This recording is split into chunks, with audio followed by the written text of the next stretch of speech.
Now, Jack, you wasn't smart the first match you had, were you? Well, I started setting up rings and stuff when I was 16 years old, and they cafe'd me pretty well, although I caught on to a lot of stuff. But nobody actually ever just said, this is a work. And the first match I had, the promoter came to me and he said, you see that guy in the ring? And the guy that I was wrestling was already in the ring. And I said, yeah. And I was nervous. If I hadn't had a mask on, I think my chin would have beat my chest to death. I was so nervous. And he said, I want you to go out there and beat him up. And I said, you want me to beat him up? And he said, yeah, just go out there and beat him up. So I went out there and beat him up. And that was on a Thursday night. The next night I wrestled the same guy. I beat him up because that's what I was told to do. On Saturday night, we were at a place and I was out back taking a leak, and the guy comes walking around the corner and he says, hey man, can I talk to you? And I said, sure. And he said, are you smart? And of course I didn't even know what that meant. I thought, are you calling me dumb? and he said, wait a minute. Because I was a lot bigger than him. He said, look, man, he said, I'm going to let you beat me up. You don't really have to beat me up. He said, if you'll just listen to me out there, I'll make you look good. I promise. I said, okay. Well, come to find out, that was the promoter's cousin who he hated, and he wanted him beat up anyway. So I was just his instrument. But now after that, I was okay. But, I was in that shadow world. I thought it was a work, but nobody told me for sure. And I got to say, there are a lot of people, there's a lot of stories about Nick Gulas, and a lot of them are not very nice about him. But Nick Gulas was, to me, and I know a lot of boys, maybe not, but Nick either liked you or he didn't like you. Yeah. And Brett, I think your dad is a perfect example. He loved your dad. I mean, Nick thought the world of your dad. And I had an episode that happened with Nick that I have told only once before. And I have two quick stories. But the first one is, my daughter was born in 1979. I had a son born in 75. And he'd come to the wrestling matches. And Mr. Nick he loved kids. And he'd take my son, take him to the back. If he was with Nick, we knew. 1979, my daughter was born, and my wife had a C-section, and it was at Nashville Memorial Hospital. And at that time, I wasn't making a lot of money in the radio business, and it was expensive to go in the hospital. And we had insurance, and it wasn't great insurance. And I ended up owing $1,200 to Nashville Memorial Hospital. And I was a week or two afterwards. We were after a Wednesday night show. I was getting ready, and Mr. Gulas was always prompt to pay you. He'd either pay you right as soon as the matches were over, or he'd come up during the main event. And he'd open your jacket and stick it down in your pocket.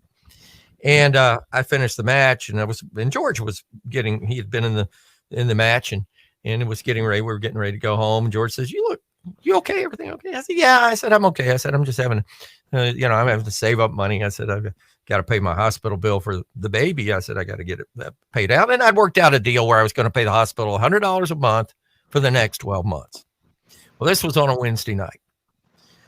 Thursday afternoon, I get a call. We'd done the promos tape. We taped the promos after the Wednesday night show at Channel 5 at 1:00 on Thursday afternoon. And I got a call Thursday. Actually, it was before the taping. And Mr. Gulas said, it was him. He said, hey kid, you coming to do the promos? I said, yes, sir. I'll be there on time. He said, okay. He said, I need to talk to you afterwards. I said, okay. So after the promos at Channel 5 got finished, he said, I need you to come down to the office. Well, when Mr. Nick asked you to come down to the office, there was it's either a good thing or a bad thing. That's nothing in between. He ain't asking you to come down there, have a cup of coffee and read the paper. So I figured, well, he's going to tell me that I've done something wrong, or I need to do something this or whatever. So I get down to his office, and I walk in behind him. He closed the door, and he shuts his office door, and he says, sit down. I want to talk to you about something. And I was like, oh, okay, well, I haven't been fooling with any ring rats, and I haven't stolen any money. And, I think I'm okay. So I sit down, and he says, I want you to answer this question truthfully to me. He looked me dead in the eye. He said, do you owe anybody any money? And I looked at him, and I said, well, kind of not really. I got a hospital bill I got to pay for the baby because the insurance didn't take care of anything. I said, but no, I'm good, Mr. Nick. He looked at me and he said, "How much is that bill?"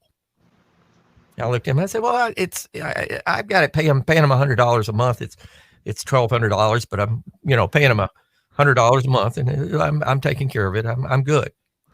He looked at me and he reached into his desk again. And Brett, you'll understand this. And Jack, you probably heard the story or seen it. He pulls out a wad of $100 bills that I think some of them may have had mold on them, because the ones they look like a small bale of cotton, a small round bale of cotton. And he takes that rubber band off of that thing, and he goes 12 times, and he pushes it over. And he said, "Go pay your bill right now." And I looked at him. I said, "Well, Mr. Nick, I can't take your money." I said, "I'll pay you back." He said, "No." He said, "Go pay your bill." "Did I tell you to go pay your bill?" I said, "Yes, sir." He said, "Go pay your bill." He said, "Don't worry, we'll work something out." I never once had to pay the man back a dime. Never once. Never once. And I came to him several times, and came to him with my wife one time and said, Mr. Nick, we want to pay you back for what you did." He said, "You've done more than you know you've done. Don't worry about it." And I said, "Well, I'm going to pay you back." And he said, "Don't worry about it." And that was always his answer. So people will tell you bad stories about Nick Gulas, but I'll tell you a good story about Nick Gulas. And the second time is I was coming down to Chattanooga. Harry Thornton had his heart attack, and I was doing the TV show live from Channel 12 for 6 or 7 weeks. And I would ride down with Mr. Gulas on I-24 from Nashville to Chattanooga. And he would ride I-24, not in the right-hand lane or in the left-hand lane. And Brett, your dad could testify to this, and you probably could too. When you rode I-24, you rode the middle of the road. The middle of the car straddled the white line. And every police officer, every state trooper, every city officer between Nashville and Chattanooga knew his car. They knew when that Lincoln was coming through at 90 miles an hour, it was Nick Gulas. And in riding with him, we got stopped twice the whole time that I worked for him. And both times, one time the officer was stopping him to warn him that there'd been an accident up ahead and he needed to get off the road. And the second time, an officer wanted tickets to an event for his granddaughter so he could bring his granddaughter to an event in Manchester. So they knew Mr. Gulas. But the story is, we're in there, and I was talking, there was a big heavyweight championship boxing match between Ali and I want to say it was Foreman. And we started talking about it. Looked at me, 90 miles an hour down the road. He turns and he looks at me and he says, "Boxing is a work." And I looked at him and I said, "No, sir, I don't."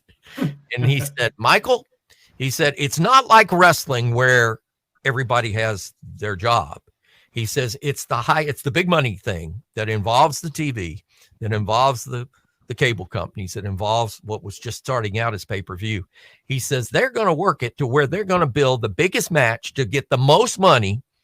And they may not tell you how the finish is going to be like we do, but they're going to tell you who's going to win the match or who's going to win the boxing match. And until this day, I 100%, especially after this past Saturday night with Fury and Deontay Wilder, I totally believe it, because I think the work is in to get Fury against Joshua for a big event in Wembley Stadium in London for $100 million, and then come back with whoever's got the belt, either Joshua or probably Fury, and bring back, and then you have a rematch against Wilder for even more bigger money in a bigger venue. But right. I wanted to share those two stories because they both really come to play, I think, in what we're talking about. Did you ever meet Nick Gulas, Jack? I sure did. He was really, really nice to me. I never worked for him, but I met him. Yeah, Nick was a good guy. When Dad had worked. He went in 1972. He went to Atlanta, and actually he actually went, and Tom Ernesto was booking. So he went with Tom Ernesto from the Mid-Atlantic territory. They were working as the Bolos, him and Larry Hamilton. So they went to Atlanta, and a couple of times Atlanta would send talent to Chattanooga. And so we would go to the matches, and then we got to know Nick. And so when Dad wasn't going to come to Chattanooga, he would call my dad up and say, "Does the boys want to come to the matches? You just tell them, come on." And we actually went a couple of times and went to the matches, and Nick was very nice to us. So we can't say nothing bad. Now, did Dad get some bad payoffs from Nick Gulas? Yeah, I mean, he did. But Dad was a younger person. He was taking the ring. He was 16 years old, so I guess he thought, hey, I can get away with this with a kid, because he didn't do that with everybody.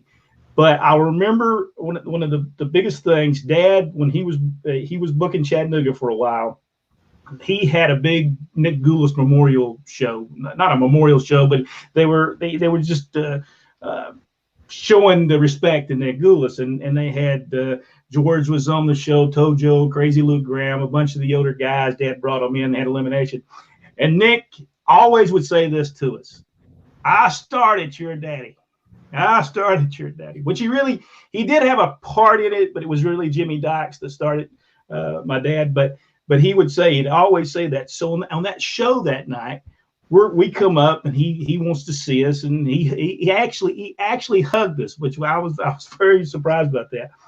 But when he looked at us, he said, "I will never forget this day." He had a tear in his eye, and he said, "I love your daddy." Nick was really a good person, but he was a businessman first. And he looked up to the wrestling business, and he was the bad guy to the Welches. So Nick Gulas was the bad guy. Well, don't you think he was the bad guy to the other guys? Yeah, and let me say this too. For as much of a businessman, and you're absolutely right, he was a businessman, and he respected the business probably as much as anybody I've ever known. I really felt like his undoing was when he softened up his business side and pushed George. Not that George, and I'm not so sure, and knowing George over the years and having worked with him on some other projects besides wrestling, I'm not so sure that George really wanted to be that wrestler. I don't know if George really wanted to be a Jeff Jarrett or a Greg Gagne or a Bob Orton Jr. or Randy Orton kind of. I don't know if he really wanted that, but I think he was doing that because I think his dad wanted him to be successful, and he knew that if he was controlling the wrestling side of that he could, quote unquote, make George successful. And I think that was part of his undoing, unfortunately. Yeah, I think so too. I think that plus for some reason the George Gulas thing just caused so much problems for Nick all the way around. The breakup with Jerry Jarrett. It just and I think it probably really hurt Nick Gulas really bad when the NWA actually took Jerry Jarrett's side on that. You would think they wouldn't have done that, but they did. They did take Jerry Jarrett's side, and that had to weigh heavy on. But after that, really, Nick had a hard time getting talent after that for some reason. Well, I programmed radio stations. I managed stations in St. Louis in 1992, and then back again from late 95 through 97. And I had an honor of I had a friend in the record business that was friends with Pat O'Connor, who of course were friends with Sam Munchnick. And in 1996, I got to sit down. I think it was 96, may have been late 95. I had lunch with Sam Munchnick, and it was three of us, and the gentleman from Columbia Records and myself and Sam, and it was arranged that, and we met at Sam's favorite little restaurant over in Clayton, and it was a little meat and three place. And he walked in, and he was using his walking stick. His son was a very successful doctor in St. Louis, and he sat down and we got to talking, and then we were there for about an hour and a half, and then he asked me to come over to his condo. He said, "I want to show you some things." And his condo, he was a pack rat. You got to remember, Sam Munchnick was a newspaper man. He was the beat writer for the St. Louis Browns, but when they moved to Baltimore and became the Orioles, he wouldn't move. He stayed in St. Louis. And a guy, I don't know if it was Tutzman, one of the promoters out of Chicago, got him to help him promote wrestling in St. Louis. And Sam found out about the business, and as a sports writer, he said he saw that you can make money at this. And he went to the guy and he said, "You know what? You either give me St. Louis to run on my own, or I'm going to write an article in the Globe Democrat and I'm going to expose your business." And he admitted to that. And so the guy, I'm not going to expose my business and whatever. So Sam got St. Louis and then became the president and used the same tactics with the 31 other promoters nationwide to say, if we don't all work together, I'm going to tell everybody that this is a big a ruse. And so he was a politician in that era. But the man, and I brought up the Nick Gulas situation with him in the conversation. And and believe it or not, and this is from the words of the late great Sam Munchnick, and I will testify to this, the rub that started between him and Mr. Nick it wasn't a Jerry Jarrett rub at all. It was a rub that the champion, and I want to say it was Harley, came to Nashville and worked the territory for a week. As back in the days, as you guys know, the champion would come to your territory 1 week out of the year and work your towns, and you put him over and all that. But Sam Munchnick said to me that the problem arose not because of George or because of Jerry Jarrett or any of that, but over the payoff and the money that was guaranteed to Harley, and they got crossways on it, and Sam just blew him off. And about that time, within the next few months, Jerry Jarrett broke off in Memphis because of the Roy Welch, the Welch family connection, broke off Memphis. And Sam said, I ain't going to support that so-and-so, and sent Harley to Memphis to wrestle. I think it was Harley at the time, sent Harley to wrestle Memphis for Jerry Jarrett. And that was like putting the NWA crown from one of your people onto this new promotion.